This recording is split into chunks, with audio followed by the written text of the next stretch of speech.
Tibetan number 1. So let's begin to break it down. This is as I would teach it now to the majority of people.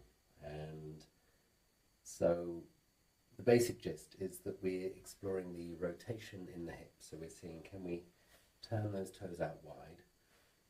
We're going to see if we can bend those knees so the knees are trying to turn wider than the toes and the toes wider than the knees. But we're seeing, can we sit down? And then as we breathing out, we're going to be folding down and sitting even deeper. So from the side, we're sort of trying to stay upright to sit down as deep as possible. With the exhale, we're seeing if we can sit deeper and even fold forward. The opposite movement to that is that we're going to have our legs rotated inwards. So we've got the toes pointing together. And with this, we're seeing, can we find that extension through the front body? Inhaling as far up as is happy in the back and through the front of the hips. And with the exhale, we're folding forwards.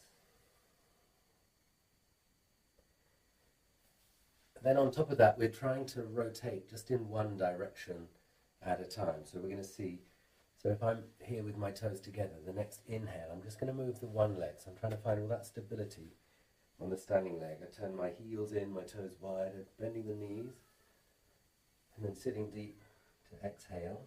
I'm getting a full range of movement in the hips. Then on the other side, I'm going to move my left leg instead. So now I'm stepping forwards, toes turning narrow. Inhale, extending through the front body. Exhaling, folding forwards. And here the legs are extending. And then I go again. Just the right leg moving. Stepping back, opening wide, sitting deep. Breathing out, folding forwards. And then the left leg, turning those toes in, extending, open through that front body. Exhaling, folding forwards. When we get to halfway, we've moved the other direction, so then I've just moved that left leg. And the reason is then I'm getting all that stability through that hip, that side. This side is moving. And so then it's working in the opposite direction. Now, if there's any issue in the knees, and that's too much to go up and down, maybe I just work it turning. So I could just work it turning. So I'm getting the rotational movement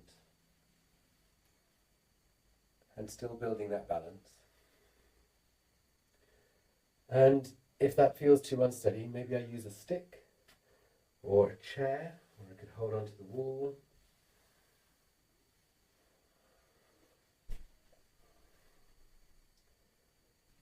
So I can find that extra stability as I work. Ideally, as you practice this, you'll get more secure with the balance, and eventually you might even be working nice and slow through that inhale movement. But most of the movement might be, and then the exhale could be going down the other way, moving slowly, so that could be the whole inhale, and then the exhale going down. So you're finding more time on the one leg. Let's work that with the recording. Just a few rounds. Off we go. Inhaling. So we've got that inhale.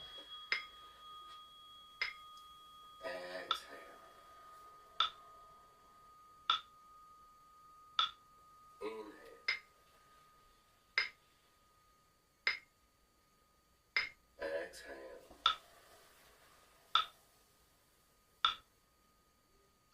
Inhale.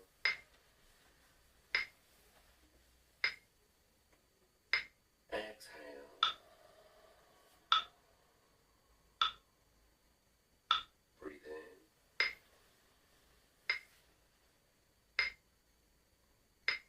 Breathe out.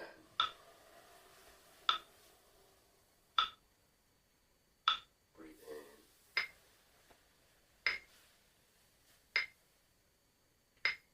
Breathe out.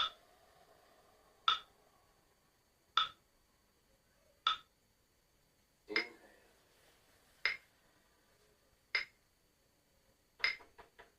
Exhale.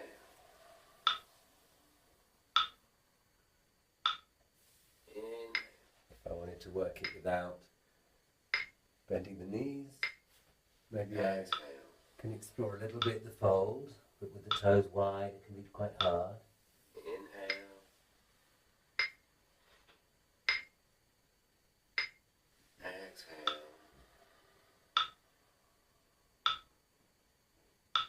Breathe in.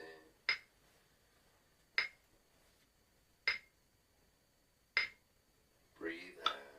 And if I feel I can't go up and down, maybe I do more turns. One turn for the inhale. Breathe out. One turn for the exhale. Breathe in. And this way I get through a really full range of movement, of rotation. I might also, if I'm feeling I want to, I might decide to try to rotate the arms and find some of that rotation as well. So I could work into the shoulders, but that's also going to be more limited if I'm extending and folding forwards. So primarily this Tibetan, I really like to work it into the hips, into the legs, builds lots of strength. All of this bending the knees builds strength, warms up the base of the spine, lots and lots. And this is how I would teach Tibetan number 1 for most people. I will also show a couple of variations in another video so that you can work it in ways I think is much stronger.